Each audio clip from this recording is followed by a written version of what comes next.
What I want to talk about is controversial, but I'm going to stay in the middle of it. So if you don't like what you're hearing, please don't shoot the messenger. I might not believe the things that I am saying. I might be just telling you the truth as I know it. All right. So there are a lot of different kinds of networks. The internet is a network of networks. It's possible to introduce something that will be useful to some and seen as harmful to others. And that is happening with this effort because there's a lot of older technology that kind of depends on being in the DNS resolution path in order to know what's happening on the network that's being managed. And encrypted DNS is going to challenge that. So what I'm going to do today is to talk from the point of view of a managed private network operator. And by that I mean not an ISP, not a public network at all, doesn't have customers. It's something that you might build. A home, a family, a small office, a corporate network. In that case, most people would admit that you have the right to run that network any way you want, and if your family hates it, perhaps they'll leave home, but that's their problem, and that you would not say that you had to take a hand in that. Now, when you talk about ISP networks that might be subject to regulation or they might be subject to various government pressures, then everybody feels like, and I think appropriately so, they feel like, I have an opinion about that. Let me tell you how I want that to be or how I don't want that to be. So in the context of all of this, we have a data path that runs from a user to some service. And you can see there are a number of stages, different actors, different essentially network operators, even though some of them are purely software, that are in the data path. And historically, the internet has relied on end-to-end cooperation. In other words, you can hopefully see that a laser beam could pass successfully through all of these gates unless one of these were moved out of alignment. So if, let's say, if you don't like email of a certain type, you might be able to detect it. I know Spamhaus, for example, operates a service that will predict whether a given domain name or IP address or what have you is spam. And you might say, that shall not pass. And if you are, let's say, the client operating system or the operator of a local network or even an ISP, you might just say, I control what passes here and that shall not pass. Now what that means is that historically any of these different parties could move out of alignment in order to stop communication from happening if their policies and prerogatives allowed or compelled it. So we all got kind of used to that. But that's not what's happening here. So what the web needs is this. They need to get from the service to the user without being interrupted by either competitors who want to data mine this channel and figure out who the users are, or competitors who want to insert ads into what might be, or strip out ads for that matter. So the web is much more of wants to be a direct pipe. And what we're seeing in modern protocol design for the web is what they're saying is it's all or nothing. We're not going to give you enough information if you're one of these middle things to be able to decide whether something should or should not pass. And there are both political and economic motives for the web community and the web industry to behave this way. But I do want to point out, you are going to visit a lot of websites, and of those, several at least, are going to put a pop-up and say, yeah, so you're using our web service and we love you, but you would be getting better service right now if you would download our application. And generally, if you download the app, what you'll find is it's called an Electron app. So it's just the web app that is pre-linked against a web browser. So it looks the same, it feels the same. And you might wonder, why is this better? Why did they say it was better? Well, it's better because it's not your browser. It doesn't have your plugins. It is not subject to your operating system policy. It can do what it wants, which is much better for the service provider. And they will often say that only by doing this can they make sure that you receive the high quality service that they intend you to receive, and that they're doing this for your own benefit. And that may even be true. Nevertheless, it is a jarring change for those of us who have been here since the beginning. I'm glad that the web came along and made the internet profitable so that I didn't have to find other work, but I was not prepared for this. So here are the policy implications, right? I'm not going to go deeply into the technical matters here as we did this morning. I just want to sort of briefly explain that the way we have been doing this up until now is that we put a firewall or some kind of a network perimeter around our network, an access network, corporate network, home network, whatever it is, some kind of managed private network, so that in order to get DNS content from the outside, we have to be speaking from the role of a recursive name server that we operate. Now, I know this is not particularly popular now. A lot of people just outsource all of this to Google or Cloudflare or whatever. But I'm just telling you that for the most part, this is how it's been for managed private networks.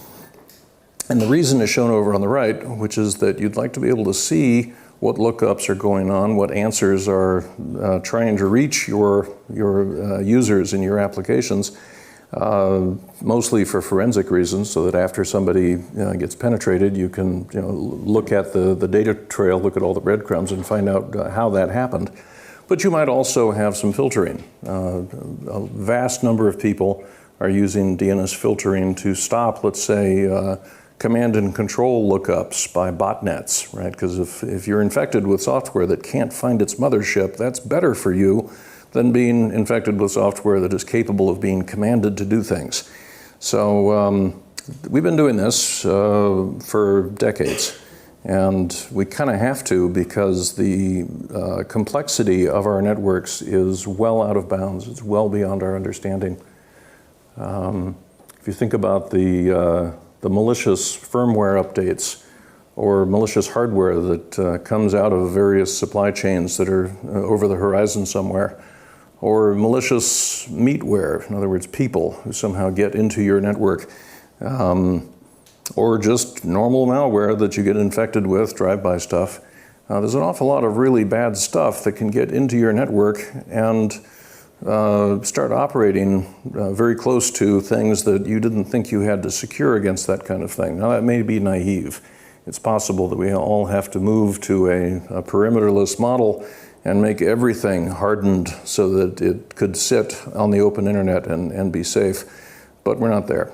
And we're not going to get there in the next couple of decades. So this model is going to survive in some form because there are economic compulsions that make it necessary. So this is what we're moving. This is the internet era. And now I'm adding those two boxes on the left where we've got apps doing DNS that are speaking to recursive servers outside our network, where we have no ability to observe, analyze, or filter. And this is seen as a net good by the people who have developed this technology. So there are a lot of people that are part of the IETF or part of the web community who have been saying, yeah, we've needed this for years. Now, it happens that this is a way to deliver encrypted DNS, but that's a detail. What is important to me as a managed network operator and as a provider of services and technologies to other managed network operators is that it is a bypass. And so a number of things that might be caught or stopped by existing security apparatus will fly right by. Now, I do not take this personally. I don't feel that there is any group of people, some conspiracy somewhere who says, yeah, Paul, we want to make your life harder. or we don't care about private network operators. That's not what's going on here. We are not the targets of this. So because I pay for the creation of the network in my company, in my house, I told you before, I believe that it is among my prerogatives to decide how it will operate, what will pass, what will not pass. And when I started the first anti-spam company in the mid-90s and started rejecting email from people and they complained about it, I said, hey, it's my server. I get to decide whether you're going to be adding to those inboxes or not. And I'm saying no. You don't have a right to transmit email to me. And that's kind of how I still feel about everything that happens on my network. I'm responsible for the output of my network. If it starts DDoSing somebody because of an infection, I'm the one who gets blamed. I don't get to say, hey, I got an infection. Please forgive me the damages that my network just did to yours. However, there are other parties. I am not the only one who wants to behave this way. A lot of ISPs are in extremely low margin environments, and they have to do everything they can to scrape some operating profit out. And it's Darwinistic. If they don't, then their assets will be bought after their bankruptcy by other ISPs who did. So this is not a choice they get to make. And so they are exercising some of the same prerogatives that I have as a managed network operator, even though they're a public network with customers that are paying them. They're under a regulatory regime. And we get to argue about how they behave. And when they behave the way a managed network operator would do, then we start to say, that we don't like that. Might change ISPs if you can, if you're not in a monopoly situation. We also have state-level actors. We've all watched as the internet went everywhere. It turned out that it made everything more available to the intelligence, both foreign and domestic, apparatus of the world's nations. And they also very much like to see what's going on. And so them watching this DNS traffic was probably one of the biggest revelations that Edward Snowden made to the world when he flew to Hong Kong 6 years ago. And then finally, you've got various governments. Some are autocratic, where there's clearly not a democracy going. Some are not autocratic. Sometimes a country actually wants to have certain filtering go on, like for online child abuse materials or something like that in their ISPs. That is not always popular with the users. And if they don't have any kind of a release, they don't have any recourse under changing their government, changing the regulation, so that their network doesn't behave that way, then they're not going to give up. It turns out that if people can't get something done one way, they'll get it done another. And on the internet, if you make a change that somebody doesn't like, that is unilateralism, and it will be a step in a game. And the game has an unlimited number of steps. And so if somebody makes a step, then what we should all ask next is, okay, what's going to happen as a result of that? We shouldn't say, oh good, now we've got that done, we can stop thinking about it. No, you just put more tension into the equation. And who have you now changed the cost-benefit analysis for so that it finally makes sense for them to break stiction and take action in your domain? And that's what's happened here. We've seen the large rise of VPNs, and sometimes it's not somebody who wants to steal content. They're perfectly happy paying for it, but they're not in a region that is allowed to pay for it, and so all they can do is get a VPN to that region and then steal it. And so they're not all pirates and criminals. There are various people who feel that they have been forced by the absurdity of their circumstance into using VPNs. But you also have Tor, which is explicitly meant for dissidents, but it's also used by a lot of other people, including some criminals. Anonymous remailers, PGP was quite controversial in its day because that meant that the government could no longer intercept and read your communications, and that seemed like a big change for the world, but they seem to have adopted, to go along with it. But that's the situation we were in at the time that DNS over HTTPS came out. And I want to say it's part of a package of new things that are sometimes referred to as user-centric networking or web-centric networking. And it's going to affect a lot more than just DNS. So I showed you in that picture a bypass of the DNS infrastructure that's used for managed private network security. But there's a lot of other stuff that goes on. A lot of us have web firewalls. And the things that I want to do as a managed private network operator are indistinguishable from what nation-state actors or low-margin ISPs or other people want to do that would probably be seen as an abuse of their power, even though no one argues that I'm abusing my power over the network that I'm paying for. So here we were getting into sort of the damaged commons, right? Since they can't tell that I am only exercising power over my own equipment, I get caught up in the sweep that is actually a result of these other far more visible and more controversial activities. So what this will mean for those of us who operate managed private networks is that the transparent proxies we've been using are going to stop working. We're going to have to use explicit proxies. It turns out IoT can't be configured to use an explicit proxy. So managed private networks and the IoT are not compatible. And some people are just going to create a second Wi-Fi network just for the IoT stuff. Other people are going to say, I guess I won't use IoT. But either way, that's a cost. A lot of companies have got, unanswered questions about BYOD. People bring their own devices, and sometimes it's easier to just look the other way. But that's about to stop because these BYOD devices are all of a sudden going to have to use a proxy. And that means we're going to start understanding how many of them we've been letting in and looking the other way about. And that, I think, is going to be a big discussion for a lot of corporations who have been sort of trying to postpone that conversation. So this will be very expensive, and not just in money, but also privacy, because we're now going to be strip searching all of our data at the gateway. Time, management bandwidth, individual contributor, fragility. It'll be more complicated. That means it's going to break more often. And the quality of the experience is going to be lower than if we would just allow end-to-end packet transport. But there are reasons for some managed private network operators why they can't do that. So these will be their costs of making sure that doesn't happen. Now, for the other actors in this domain, the answer is different. I think ISP networks in general are not going to be able to continue to act as managed private network operators. In other words, the things that are very expensive for a real managed private network operator are absolutely, astoundingly unaffordable for an ISP who just wants to scrape the data. And the state-level actors are going to suffer the most because they generally don't have the ability to install different equipment on path. I know that happens, but that's not the norm. Although I do have a quiz for you. Okay, so we made a move. What is their next move? So the war for control over the DNS resolution path has been going on at least 2 decades. We are into our 3rd decade of it.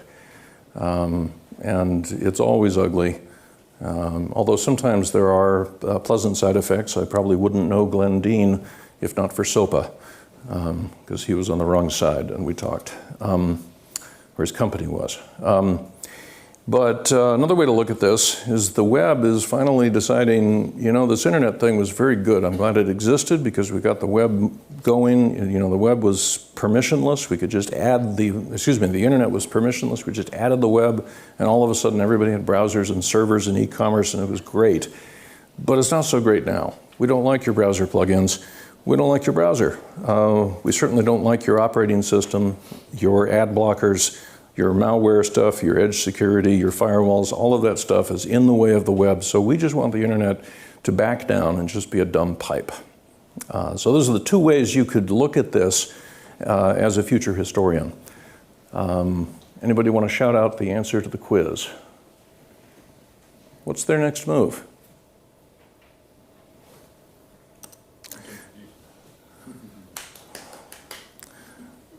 They've only got one thing left to do, and that is to do more supply chain poisoning and more of insisting that we install their apps when we come into the country, and they will have to do more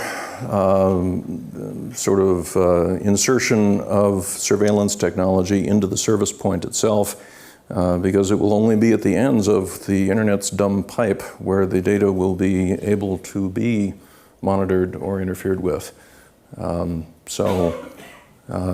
Please remember as you go on from this that there is no last move in this game.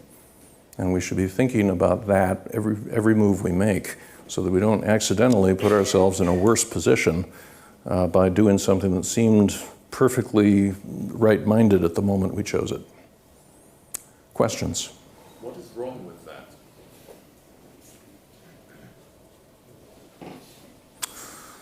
What is wrong with increasing the economic cost of a state-level actor so that they have to pop both endpoints?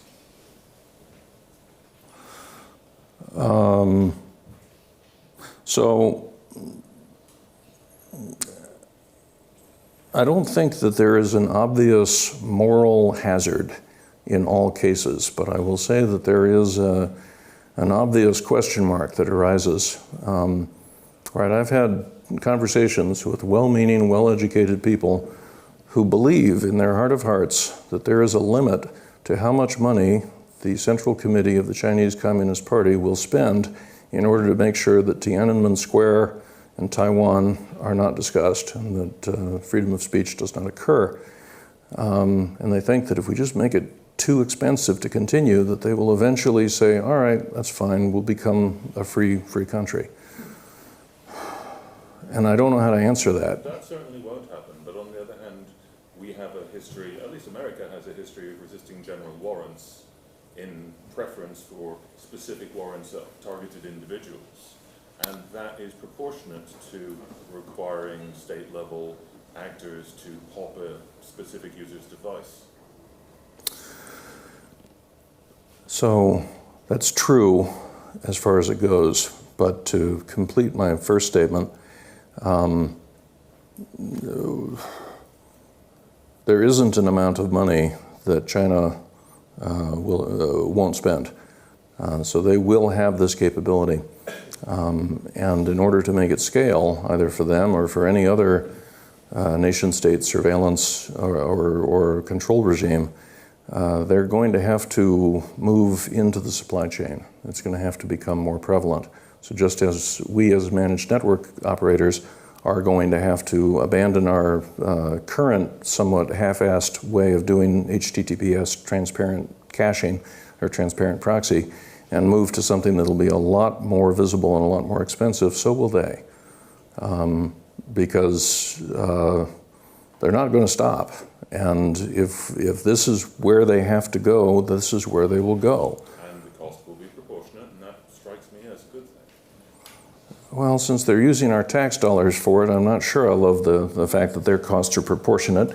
But even if they had an independent supply of money, I would not like the fact that right now, today, there is some possibility, however low, that this thing does not have an infected supply chain. Right? This came from Lenovo, some factory in Shenzhen. 5 years from now, there will be no possibility that any device in a room like this one is not infected by a half a dozen different state actors, because they're not going to stop, and they have all the money. So we should be thinking not so much about what's wrong with that as, is that world better than the one we were in before we made our last move? That's a question. That is our question. But there is also no guarantee that by not implementing these, that world won't happen anyway. It isn't, it's not a linear, it's not a guaranteed linear approach, is all I'm saying. I think I did not mean to dismiss the contrapositive. You are right. There was no guarantee this wasn't going to happen anyway. There was some possibility that we had other options. We have fewer options now. So the right strategic way to do this, if you're looking beyond the next election or beyond the next quarterly report, is to try to imagine the sweep of the next 5 or 10 years and what you can do to put yourself on a statistically possible path toward a goal that you might actually like to have.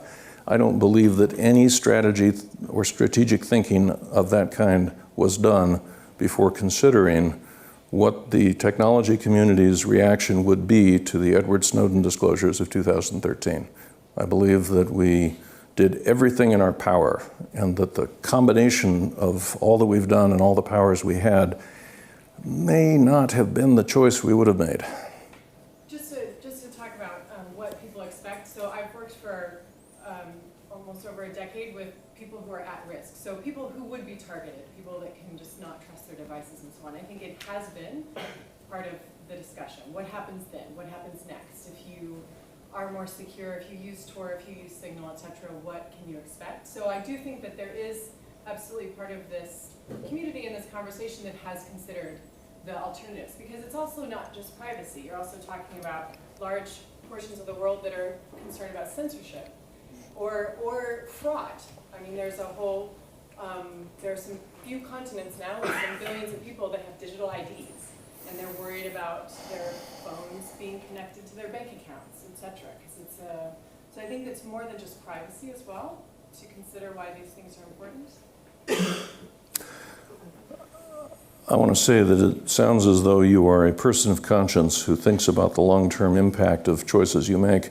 And I wish that we had more of those people working in the tech industry, because fairly often when I talk to somebody about why they helped do a thing that was really horrible for some section of some population, what they'll tell me is, I don't know what business we're in, I just write the code, and they try to be morally disconnected.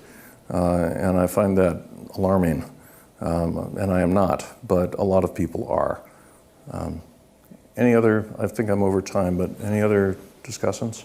So we've got time if you could introduce yourself. We've also got a mic which we can throw around the room. I see a hand up in the back. Yeah, I've got a quick question. I don't think I need a microphone, so that's Cool. fine.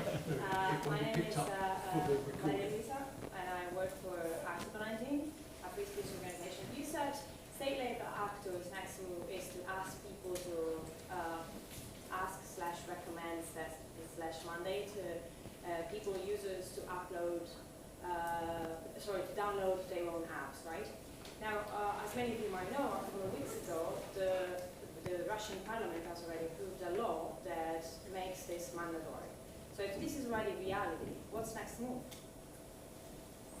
You mean what's our next move? Their next move. Well, that's the move they've just made. So we now know the state of play. And what we can do about that is try to make the harms from their decision as obvious as possible. Right? I have a number of customers and partners in China. I go there several times a year. If I have meetings 2 weeks in a row, I go to Hong Kong over the weekend because I have to get work done. And I leave China as quickly as I can, and I hire nobody there. And that hurts their economy. And I think if that happens to Russia as a result of the decision, the move you just said they made, then eventually they may have to reconsider. I don't know. But I think that seeking regime change is an overt act. That's an aggressive act. And the idea that we're going to passively change the regime, that we're going to invent the internet, we're going to push it out there, and all countries will have to become free because of the internet, was naive. It turns out that the internet can be used for more than one end, and that is not the way that you can achieve regime change. My own experience has been that if I build walls, I lose, and if I build roads, I win.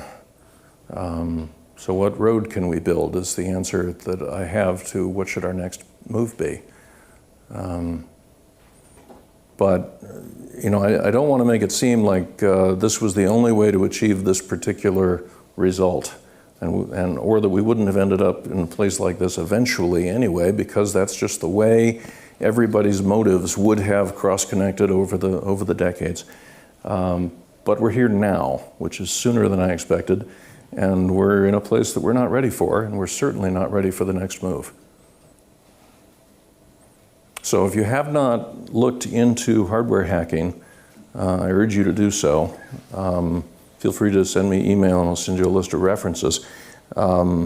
Because even a commodity chip that has a fairly simple purpose that you bought from a vendor that you thought was safe has a pretty good chance of having an 8-bit surveillance processor inside the chip carrier, sharing some of the wire bonds, totally invisible to X-ray lithography. That's now easy. That isn't even something that you have to worry about doing in quantity. And we don't have a way to verify our hardware. Apple did an amazing thing. They actually ran various malware analysis on some Supermicro firmware updates that had been offered to them by the Supermicro FTP site, and they said, wait, that's the bad thing. That turns my little Linux 386 second CPU into a DDoS amplifier. We don't like that. How did that get through your QA? They ultimately threw Supermicro completely out of the Apple cloud because of that. I don't think the rest of us are spending as much money defending themselves against that sort of thing as Apple is. Nor do I think we could afford to continue growing the tech economy if we all decided, by the way, that's a risk we got to worry about. So now we have made that the only choice for the people who have all the money. So before we forced them to do that and to put all of their money into that one thing, we should have had some idea of what we were going to do as our next move after they did that move. Is right? that the same story that I'm reading here on Gizmodo? No. Apple has denied. No. Okay. That one came from, no, the one I'm talking about was 3 years before that. Oh, okay. This one's 2018. Yeah, what I'm talking about is 3 years before that. Okay. But that's just one example, and if you want more, I'll give them. There's a lot of research going on there, mostly to get the world to wake up and realize that if it's now possible to do this in a university undergrad lab, it's probably been happening at the nation-state level for at least 10 years. So, well.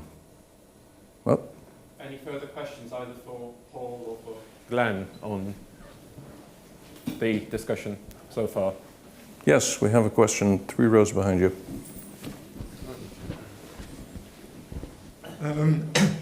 The gentleman was saying, this is a proportionate cost for the state actors, and that's a good thing. But is it not also going to be a far more disproportionate cost to me wanting to keep my own home network safe?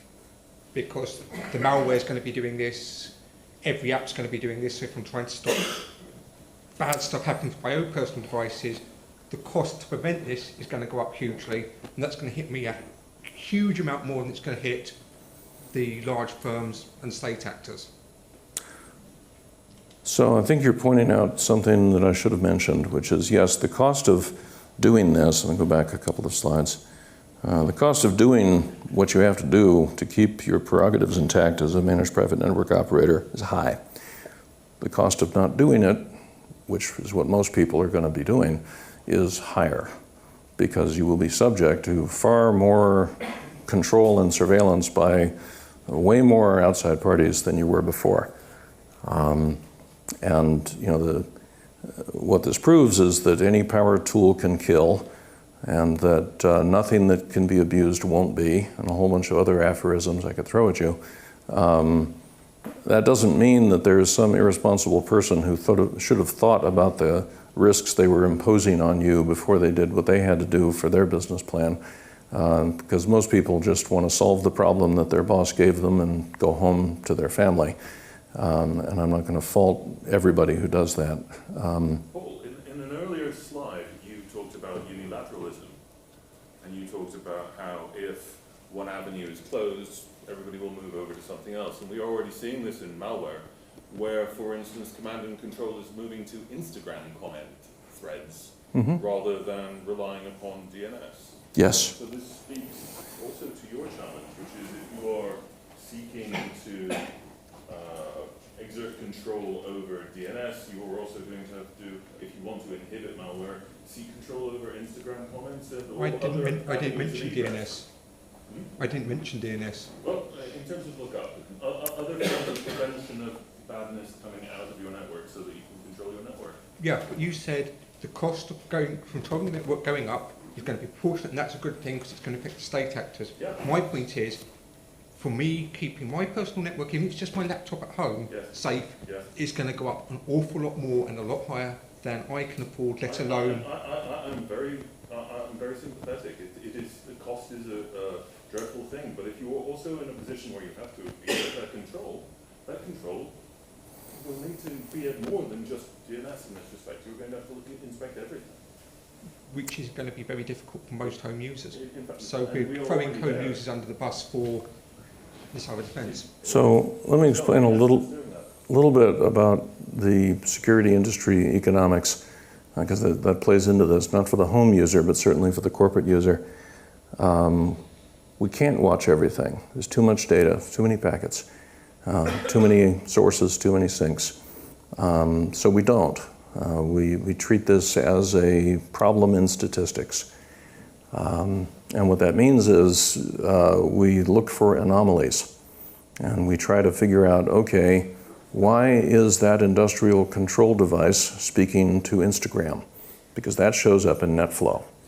And that opens a ticket, and some human says, maybe I better go visit that industrial control device. So actually, we love that. That's a great outcome for us, where we say, we forced you out of DNS because we were watching it very closely, and so you tried to fit in, but you didn't know that on my network that doesn't fit in, so you reduced my costs at catching you. So that's the actual game, and I know that sounds really hacky and doomed, but you know, we're kind of at our last line of defense, right? We've abandoned several walls and had to go to the one behind it, and this is where we're standing now, which is looking at statistics of this kind. So there's to me, knowing that as I do, living in the security field since leaving DNS proper in 2008, I was especially affected by one of the sentences of the introductory paragraph of RFC 8484, which said this protocol is designed to prevent on-path interference in DNS operations. And I thought, wow, that's what I do. That's what I have to do. That's what I'm going to keep doing. How much is it going to cost me to keep doing that? Turns out it's a lot. But I have to do that because otherwise I got nothing. When you talk about, the important thing is not the firewall, but to keep your endpoints secure, boy, you have no idea what version of Bash is in your refrigerator or whether it's going to be a DDoS amplifier tomorrow. It's very difficult to meet the burden of securing your devices and not having a firewall. But if you wanted to secure your devices, wouldn't you like to know which one deserves your attention right now because you got this many people and that many problems? So yeah, I am okay with the fact that their next move was bad for them and they didn't even know it, because that's where the security industry economics are.